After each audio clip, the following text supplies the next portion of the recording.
Yeah.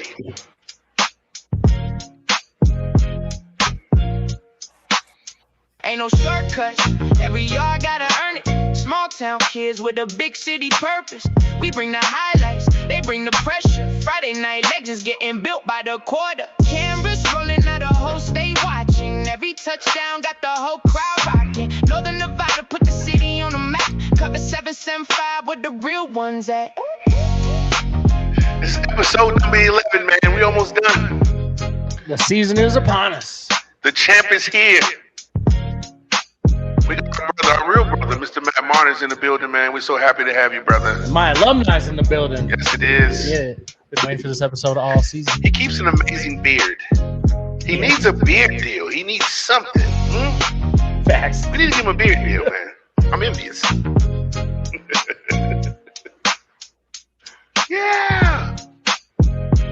And we got a live show tonight. Tonight's going to be a great day, man. Ain't no shortcuts. Every yard gotta earn it. Small town kids with a big city purpose. We bring the highlights, they bring the pressure. Friday night legends getting built by the quarter. Cameras rolling out, the whole state watching. Every touchdown got the whole crowd rocking. Northern Nevada put the city on the map. Cover 775 where the real ones at. All right, we are back in this thing, episode 11. That is 11 different programs here in the 775 that we have talked to and covered and gotten to know, and I've shamefully fallen in love with all of them. Right. Just good product going around here in the 775. Good football in general. I'm excited from top to bottom, whether it's good men. A 100%. lot of good men that we've talked to. Whether it's the 3A, the 4A, the 5A, everyone that we've come across it's been solid work every single time, and they're working their butts off over there. Who's your favorite so far? McQueen. We haven't even talked to him yet. No, I'm saying before we got to Martin, who's your favorite before we get to Martin? I had a lot of fun with Coach Mays. Coach Mays? Coach Mays is a cool dude. Yeah. I've had a whole lot of fun with Carson, Steve Nelms. I mean, Rob Hummel was great. I don't know. That's a loaded question, bro. They're all super good. I like Ernie a lot. Ernie has some solid, like well-rounded history to his career and the whole nine of how he got to Minogue.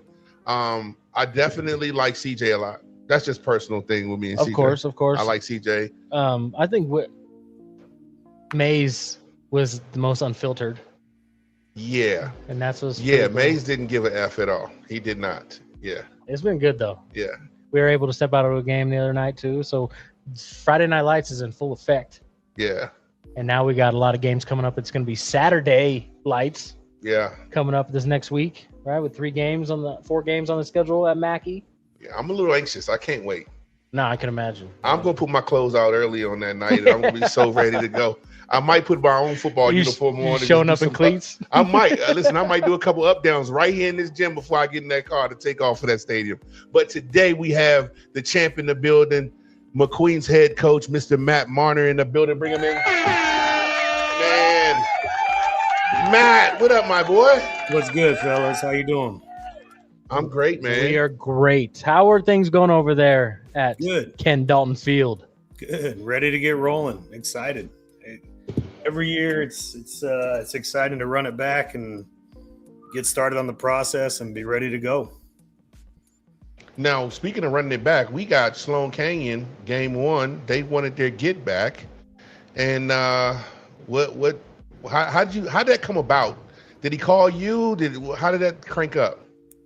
So we try to match up with as many teams as we can out of the area. So we got some good competition. There was a couple teams from Vegas that were reaching out, trying to see if we could get them on their schedule. We were trying to get something going on with Reno because it's always weird when you don't play your rival at all.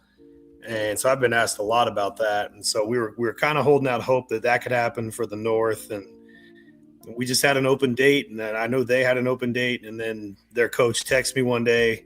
I was out on a walk around the neighborhood, and I was like, let's do it. Let's run it back. I'm excited for the challenge. They're a hell of a program. They got some new dudes in there and a lot of returners from last year. So we think they're going to come in really confident and excited to prove that what happened in November wasn't who they were. And It's a great challenge, a good way to kick off the season. We played some lesser competition at the beginning of last year in a couple of Northern California teams that aren't really highly ranked, and I mean it's non-league, so it matters, but it doesn't matter because you can not play your best ball and then get your feet underneath you when league starts, and that's when it matters the most. So it seemed like an exciting challenge to see what it looks like when we run it back and match up again up in the 775 this time. Did the pace of your walk around the neighborhood kind of pick up once you got that text? Yeah, right. I was walking with my wife and I was distracted, and she was telling me a story, and she's like, "Are you even listening to me?" What? And I was like, "Sorry. I just got a kind of a wild text out of left field, and no, the pace didn't change, but I definitely started walking with different things on different thoughts on my mind." Listen, so we've been on this journey with Coach Marner, which is really crazy, and I'll say some things at the end of this, but I was there. I was right beside Matt when we went down. Right, I was there. We went down to 4A that last game, and he looked at me and he was like, "Yo," it was the disappointment on his face, bro. I felt like I didn't know what to do, bro. I remember that moment. Remember that? Yeah. We walking on the field, me and you. Yeah. And I was just like, I felt terrible. And it was like you took the loss. Yeah, it was. And I did. I did take the loss because, you guys gave us a chance to do all this, right? And we just came back. And leading up to the championship, it felt so real, like, oh, this is going to happen. And we will be in the end zone like, yo, this is going to happen. And then boom, here we are.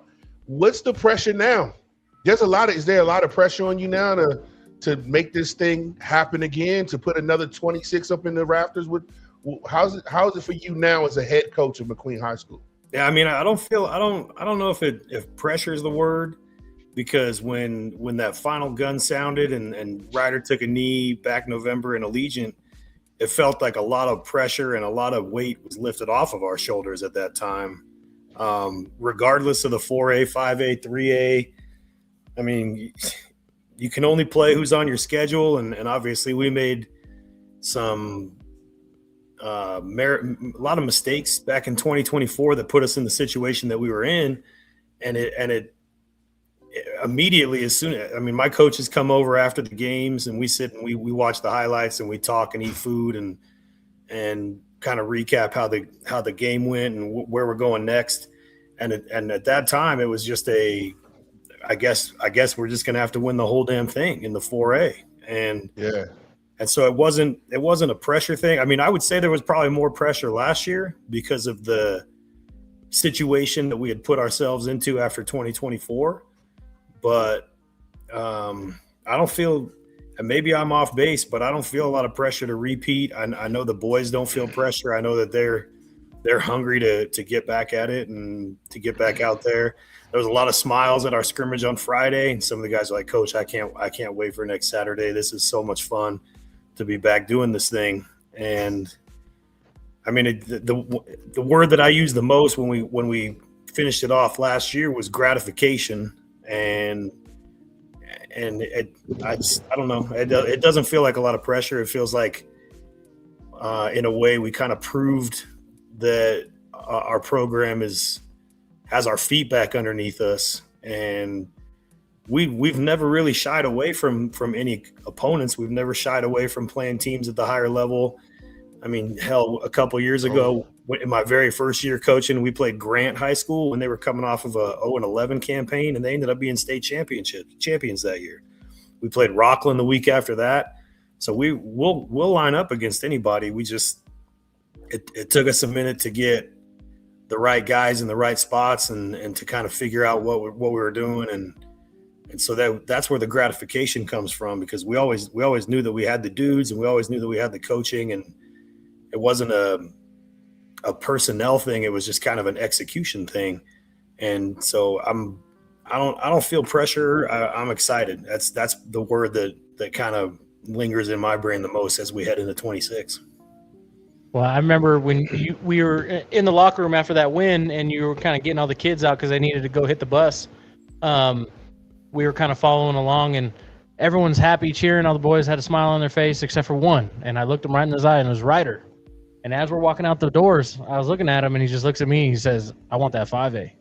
And that's coming off the field of winning the 4A state title at Allegiant, just the highs of that. And he had a stone cold face and just said, "I want that 5A." That's just who he is. And that's really cool to see. That's just who he is. Of course it is, yeah. As an athlete, as a person, just in general. I've spent so much time with these boys and working with them. And speaking of the right guys, I really feel like you have a lot of the right guys. There's no more harder working group of guys than a lot of those McQueen boys. And I've seen a lot in this season. I've just not trained McQueen boys. I've been training and seeing other McQueen boys at the field training as well. And a lot of those guys are in the right spots, right? Just not the Keegan Brenners, not the Ayalis, just not the Tuckers and the Pinellis. A lot of these kids are getting better because they're seeing greatness ahead of them, and everybody's striving. What are you noticing over there, Coach? Yeah, 100%. I totally agree with what you're saying. We always preach not being complacent, and I mean, in the past we've talked a lot about how in this game you gotta hate losing more than you love winning in some regards. And these kids are hungry. They don't have an air of complacency about them. They don't have an air of cockiness about them. It's just this is who I am, and I'm going to continue to try to get better at what I'm doing. And there's a lot of kids that are pissed off for greatness, and so that's kind of how they've been since they were ninth graders for us. This senior class, we started a couple years ago doing our off-season throwing program in March, and the first year we did it, we had probably 12 kids out there. Just, the kids that don't play track or play baseball or lacrosse or whatever, just so they had something to kind of keep their juices flowing for football. And 12 the first year. And then several of the days that we did it this last spring, we had around 35 kids out there throwing passes and just working on trying to build some rapport with one another. And you hit the nail on the head. They're just hard workers. They put their nose to the grindstone, and they understand how much better you can get. A lot better in the off season than you can in the season. Like the room for growth in the regular season is minimal, and that's what they've really bought into. I working with a lot of these kids, and you kind of get the chance to see a little bit of everybody. Mason, Trace, and I work with a lot of them. I like Tayton Green a lot. I think Tayton Green is going to be a special athlete. I really, truly do. Like, I think all of these kids are great, but Tayton Green's versatility can do just about anything, and he is a coach's son for sure. And I just think that dynamic of that next wave coming up is going to be just as good. The Masons, the Tayton Greens, and there's a ton of other kids that are involved in there. I see a lot of college coaches coming through the doors these days too. How's that been? It's cool. There was a couple thin years where you only had a couple coaches come through, and they only want to talk to 2 or 3 kids and just get to meet those guys. And this spring we had 7-8 kids that are graduating this summer coming in and talking to these coaches. It was like day after day where we had Washington State come through, and then Nevada comes through, and then Sac State. And it was kind of funny the day that Sac State came through, because UNLV came through like 20 minutes later. So those coaches passed each other in the hallway, and I felt bad, but I had to make the UNLV D-line coach wait out in the hall while we finished up with the Sac State coach, and then UC Davis, and just a lot of this year, these kids that we have as seniors, they've got more offers between them than I can remember going into a season. And so it's really a credit to what they did last year. The seniors that left this last year did a better job than I could have asked for in preparing their younger brothers to what it was going to be like when they were the seniors. And that's trickled down. I mean, you're talking about Mason and Trace and Tayton and the list goes on and on. Fanene, Grant Grotting, some of these dudes that you'll see on Fridays for the first time when they were mixing it up with teams on Thursdays last year as JV players, and it's kind of how it used to be, where the seniors have taken on a little bit of a leadership role and really act not like big brother in the younger guys, but being a big brother for them and showing them how to do things. Yeah. Well, no discredit to the current boys right now, but you got some shoes to fill with Brooks Porter and Dreger stepping out. Oh yeah, There's definitely there's no shoes to question. fill. Yeah, those two came to the scrimmage the other night, and Drager's like, "Coach, I got my cowboy collar in my car. If you want me to go get it real quick." And it's fun. It's fun when the alumni come around, and it's neat to see what the program meant to them and continues to mean to them as they move into being young men. Maybe some less personal foul calls with Aiden Hayes leaving. Man, I miss Aiden Hayes, man. His characterness in the end zone was funny. Yeah, Ocho's my guy. Ocho's my guy. He can fly off the handle, as you guys know, but when he's right and his mentals are good, he's a great leader and he says a lot of really good stuff to his teammates. Well, and that's why he's playing at the next level as well. Yeah. A lot of good things have been happening, and the biggest thing for me is the brotherhood. Like he said, the older guys are grooming the next guys to be great in the same space. And one day we were at training, and one of the younger guys showed up a wee bit late, and Keegan was like, "Let me go talk to him real quick because this is not happening." And boom, they went and had a conversation. He came in, he apologized, and we got to work. You know what I mean? So that accountability is special over there, and you got a great coaching staff over there. Yeah, not a lot of turnover in the coaching staff over the years as well. Not at all. Same misfits over there. You got my boy, our defensive coach over there, LeGrone, is always got a hard-nosed defense. Maka's doing his thing, and that chemistry has made a great team. And what does it look like on offense and defense this year, Coach? I don't think it'll look too much different from what you guys saw last year. Just maybe a couple of new faces here and there. We met as a coaching staff this morning and starting to get our game plan in line for Sloan on Saturday. And we pulled up the state championship game. We're sitting there watching it, and I'm counting down the line. And you got Chance coming back on offense. You got Charles coming back on offense. You got Fernando. You got Aiden. You got Ryder.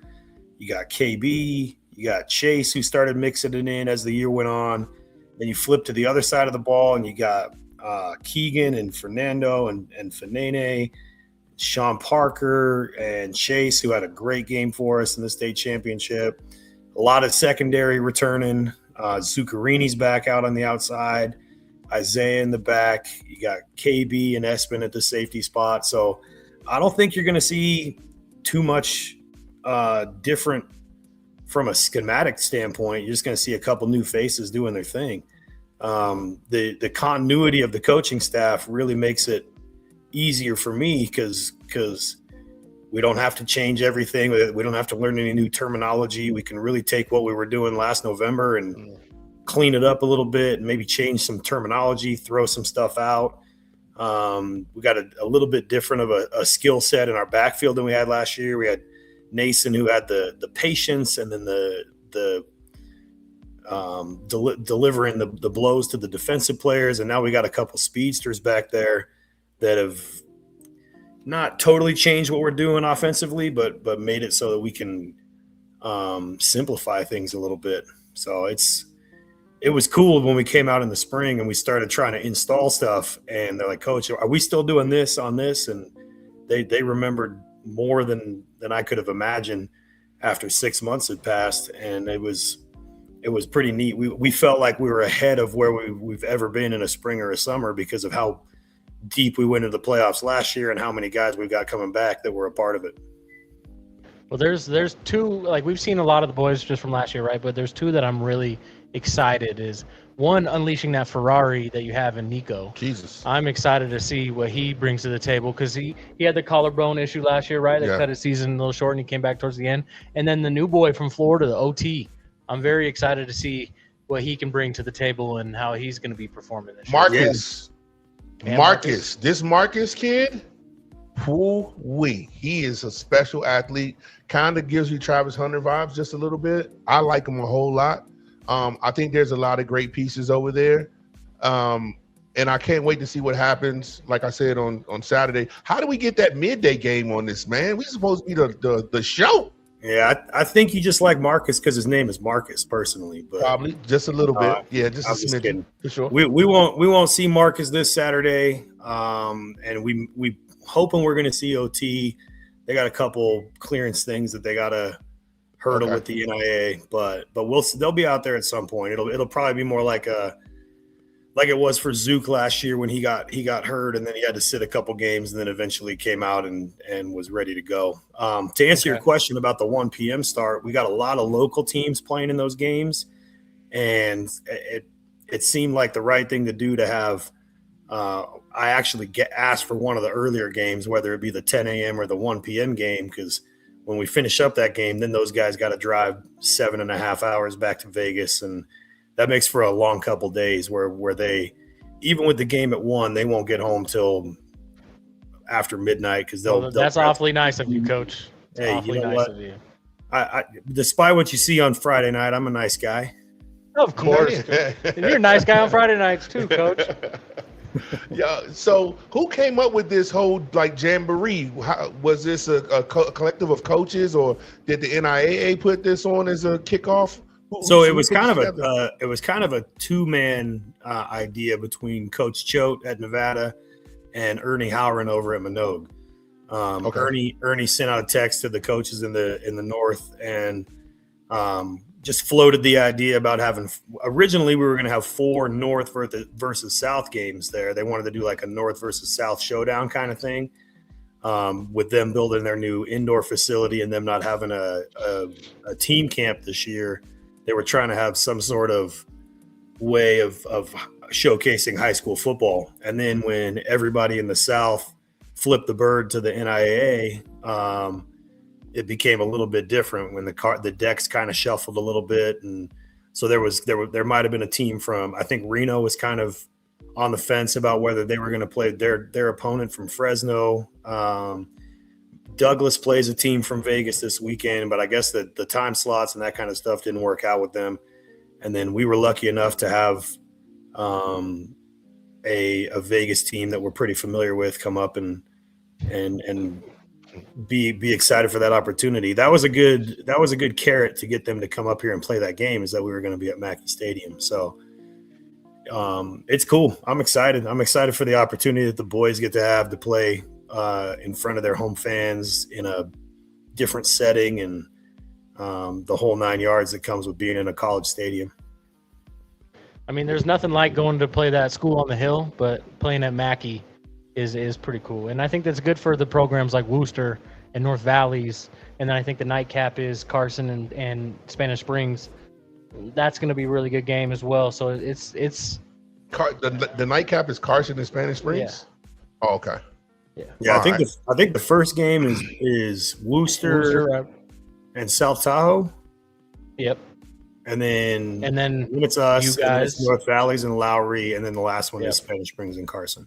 Yeah, so I think it's good for. I think it's really good for like McQueen, Spanish Springs.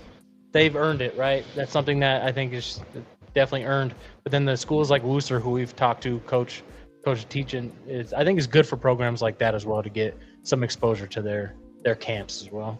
Yeah. Hey, Coach, how we tap in pretty good with our Pop Warner Little League system, pretty good with filters up. That's been really a good system for McQueen for quite some time, huh? Yeah, it's been good. The issue that we run into is having enough coaches. And so we have, Coach Ross's son plays, I think he plays for Damani's Pop Warner team. And a bunch of our guys, they played for Reno and they played for Damani. And we've had some players play for Minogue's youth program. But at the end of the day, when we host our youth camps, it's about advertising what product we have and getting them excited to see what our guys do. It's a lot of it is out of my control when they're 8, 9, 10 years old. But yeah, there's the alignment in the youth program, having the two leagues that they had a couple years ago combined into one, has been really good because now there's a lot more continuity to it. But there's, we got some great youth programs up here. The one that everybody doesn't really know about unless you live out there is Fallon. And we were talking about them this morning, that those seniors, those juniors, the 12, 13-year-olds they have right now, they might win 3A state championships in a row with the pipeline that they've built out there in Churchill. Yeah, they got a hell of a pipeline, by the way. It's it's the only high school out there outside of Fernley, so you can kind of control the area with the upbringing of the kids. That they're all, no matter what Pop Warner they want to join, they're all going to filter into Fallon. Yeah, I guess, and that's the reason why they stay in 3A, I guess, because it's just them out there. I don't know. Well, we were interviewing the Fallon coach here later today, and we're going to ask him those questions as well. But I think too, back when you were playing coach, how many kids from other schools did you know back in your playing days in high school? How many kids from Reed and Reno did you know? It was pretty low. I knew. Same with my time. Yeah, I knew a couple of, maybe you can count on one hand the number of kids that I knew that went to Reno. And now all these kids know each other. They all know each other, yeah. Across the entire city. They play, whether it's basketball, football, social media, are all so connected. It's wild to me. Because back in my time, we didn't talk to the Reno kids. We didn't talk to the Reed kids. It was just public enemy number one whenever we saw them, right? There was no talking. Yeah, so I think social media has a lot to do with that. The circle, the circle is a lot smaller than it used to be. Nah, 100%. And we've kind of talked about that among the Northern Nevada coaches, how tight you guys are and how much you guys come together. And we've kind of blamed it on, Reno's so small, there's nowhere to hide per se in some of that stuff. But we've really enjoyed to see the camaraderie between all the coaches. Douglas just supported Connor the other day, right, with their donation. And I think it's really cool to see. Yeah, I heard you talking about the other coaches that you've had come through, and there are some really, really good men in the Coaches Association. Kyle Mays is an amazing guy. Steve Nelms is a hell of a coach. Ernie Howren is a tremendous coach. Rob Helmel's a great leader of young men. CJ, same thing. I could just go JJ over at Damani. You said you're going to have Calvin on later today. I haven't had the pleasure of meeting him, but I've heard only good things about him. Teaching over at Wooster is a great dude. He cares a lot about his players and about young men.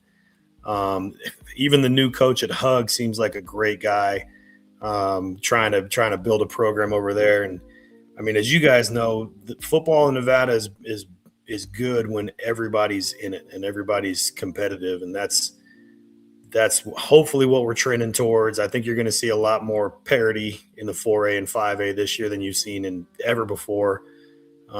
We like to think that we're in a really good position in the 5A, but you can never sleep on the guys out at Reed. They always have a great program. Garrett does a great job of getting them ready to go.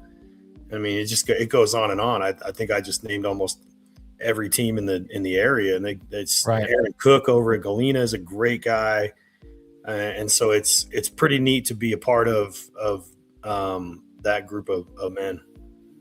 Well, and 2 championships coming back up to the north between you guys and Spanish Springs is always good for the 775. Absolutely. And Fallon at the 3A. That's excellent for the 775 football. They don't want us to win anything down there in the south. We, as a North group, we played in 4 state championships and took home 3 of them. So, let me say this, Coach. I was at the track meet. The state title track meet, and a lot of those South kids wouldn't even get on the podium after losing to Nico and the kid from Reed. They wouldn't even get on the podium, and I was like, "What coach is not allowing?" Because if I'm a head coach, win or lose, you getting your ass up on that podium, because now that just doesn't look like we have character as a team. But a lot of young men did not get up on that podium when they lost to Northern teams, and I was like, is this just a thing? Because I don't know the true rivalry between the North and the South. I'm just now learning a lot of this stuff, but my coaches wouldn't have played that, and I think that and to see them get away from the NIAA and down there and see what's going on, it's a lot going on down in the South.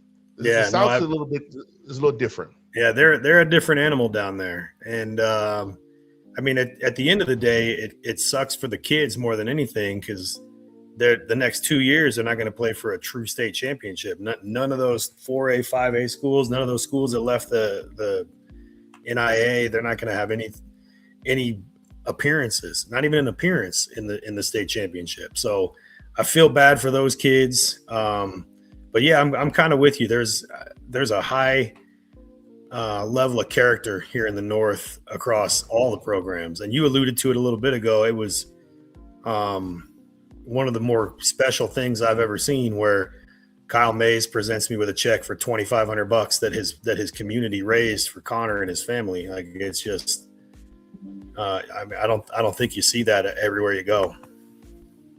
That was awesome to see. I mean, that's what the 775 is about. And yeah, how's that affected you guys, man? How you guys dealing with that right now, Coach? And how's he doing? Just for everybody, because we all really don't know too much. And how's everything going with that, man? He gets released from the ICU tomorrow, and he's headed off to Craig Rehabilitation Hospital in Denver, which is the best in their specialty in the West Coast. And so it's been a difficult thing to navigate with. I got to charge my computer. Sorry for moving around. But it's been a difficult thing to navigate with him having the accident that he did, and then just the far-reaching effects that it had on our boys, because we talked earlier about how tight these guys are as a group, and it really weighed on some of our kids to know that they weren't going to have 24 out there with them on the field this fall. And so it was tough, and it remains tough because we don't get to see him every day. And now that he's going off to Denver for the rehabilitation thing, we won't see him nearly as regularly as we do. But Connor, he's a tough kid. And like when they kind of broke the news that he was going to have X% chance of doing this and doing that, he fits the mold of the ones that do it. He fits the mold of the ones that beat the odds, and like, oh, you're going to tell me I can't do this? Watch this. And that's kind of how Connor's wired. And so he's out there with us in spirit every day. We bring his practice jersey out there every single day. We got a big flag hanging up below the American flag with his number and kind of a message to how important he is to the community. And he'll continue to be a big part of everything we do. Well, shout out, give it to it, Connor. We miss you, Connor, and listen, we'll be playing hard for you for sure this season. What's the message for the team this year, Coach? You always kind of talk to the kids about, when we're conditioning or something, like, you can't feel sorry for yourself because everybody's doing it. Like, look down the line. Everybody, JV and varsity, is all doing the exact same thing. And that really doesn't need to be a message that's permeated throughout the program this year, because they've got a brother who would, I think, give anything he could to be back out there with him and to run hundreds and to do all the whatever that these guys kind of dread every single day. And so it's nice to see them kind of carry that with them and to know that they're football is more important than life. And I mean, life's more important than football, but these guys are really, really kind of in tune with each other, and they understand that they're playing for something bigger than themselves. Like, you always talk about what's your why. Well, the universe kind of made a why for every one of them as the summer came to an end. Now, Coach, how's your family, and how is it with you going into every season, and what does that look like every game day with family life, wife, and kids? 'Cause you got little ones, man. Yeah. How's that work for you? My wife is the biggest support system I could have, and I couldn't ask for a better partner to go through this life with, because there's some long days and there's some stuff that I got to be a part of that she dreads, because she's got to spend the extra hours with, like you said, I got two little monsters, a 6-year-old and a 3-year-old. And so it's chaos around here when I'm at home, but I wouldn't have it any other way. And we've kind of changed since I took over. We've kind of changed the way that we do things on the weekend so that our coaching staff can spend as much time with their families as possible, because it's important. It's the reason that we do what we do, is to show these kids of ours and our significant others that we're more than just a dad, more than just a husband or boyfriend or whatever.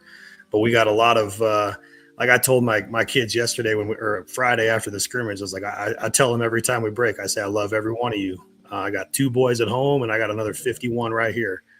And so it's cool. Like we have to recruit it takes it takes a neighborhood or whatever. It takes an army to raise a family. And so we'll use our grandmas to help us where we can. I brought my youngest to practice with me on Tuesday. My oldest came to practice with me on Wednesday. He loves being out there. The boys love seeing him. But yeah, it's hard when the season gets rolling, but it's very rewarding, because even when we're in a dogfight of a game, I'll look over there in the corner of the end zone and I'll see my 3-year-old tackle my 6-year-old, and it just brings the biggest smile to my face. And it's more than football. And Maka's got about 1,000 kids too. I don't know how many more kids Maka can have. I don't know if he should just leave Rye alone, because Maka got a whole army. I don't know if he's trying to start his own football team over there, but he keeps cranking them out, boy. He's close to his own starting 5 over there, right around the corner. So we ask every coach about their Friday night burger, but we are well in tune with the Dalton burger, so we don't have to ask you too much about that. We've enjoyed the Dalton burger plenty from that snack shack over there. I do want to know, do you still have LRs, Coach? Do you still implement LRs? Is that still a thing? Shit, yeah, we do. Hell yeah. Sweet. Lancer reminders. What's an LR? Oh, what's man, LR? You run 100 yards, you backpedal 100 yards, you bear crawl 100 yards. You got a penalty if you got bad grades. Anytime you're messing up. Really? It's 3 LRs. Like, damn. It's a reminder. It's a reminder of it's not a punishment. It's a reminder, and it's like this. Reminder. We're better than this. Like obviously I teach up there at McQueen, and so my favorite thing, and I say that tongue in cheek, is when I get an email about a couple of my knuckleheads goofing off in their English class or their math class, and sometimes that's all it takes is, hey, you got 2 LRs after practice. And guess who doesn't goof off in class anymore, and who I don't get emails about. So I remember Dalton. That would be the end of our team meetings. He'd run through the list of how many LRs everybody had, and you're just begging that you don't hear your name. Yeah, that list is long. That list is long on a Monday, because if you got a personal foul or you got some sort of, if you fumble, if you get an unsportsmanlike conduct penalty, it's just a way of trying to clean them up. We got some LRs talk coming your way. Yeah, we talk all the time about character and accountability, and it's just another leaf on that tree. Well, Coach, before we get you out of here, man, I just want to say, none of this is possible without you.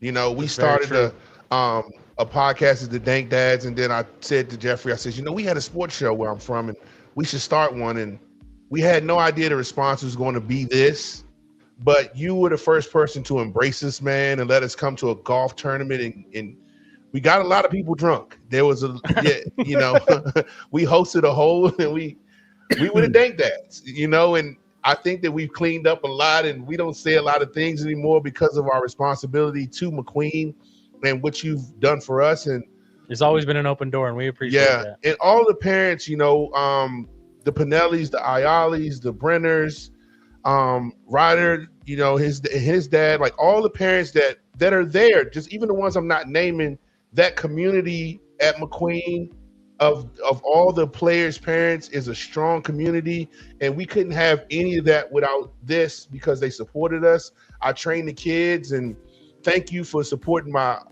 training company. But I want to say none of this is possible without McQueen High School. Cover 775 was spawned by McQueen High School. The principal, everybody there. I mean, I'll bleed blue for the rest of my life. So. Police staff, everybody. This is because of them. And I just want to say thank you from the bottom of my heart, bro. And if you or your family ever needs us, we will always be here for you. And we want to send a big shot of love out for Connor. And anything that we can do at 775, we're damn sure going to do for Connor. But we're always here for you, Coach. And I love you, brother. Thank you so much. But this is nothing without you, bro. Well, I appreciate you guys. Seriously. Well, I appreciate it. Yeah, I appreciate you guys. I was going to say I appreciate you guys. When you guys first approached me in 24 about doing this sort of thing, I was excited about the opportunity because, I mean, I'm sure you've heard from the other coaches in the North when they sit and talk with Michael Reeves at Battleborn Preps or Jim Krajewski at the RGJ.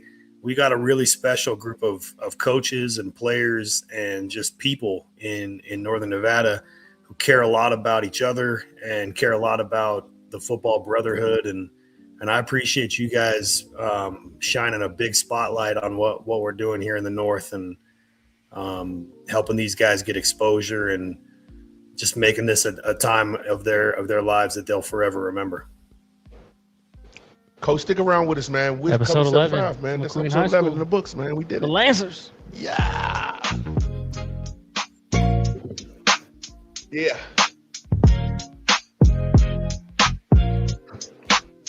Ain't no shortcuts. Every yard gotta earn it. Small town kids with a big city purpose. We bring the highlights, they bring the pressure. Friday night legends getting built by the quarter. Cameras rolling out, the whole state watching. Every touchdown got the whole crowd rocking. Northern Nevada put the city on the map. Cover 775 where the real ones at. Another one in the books.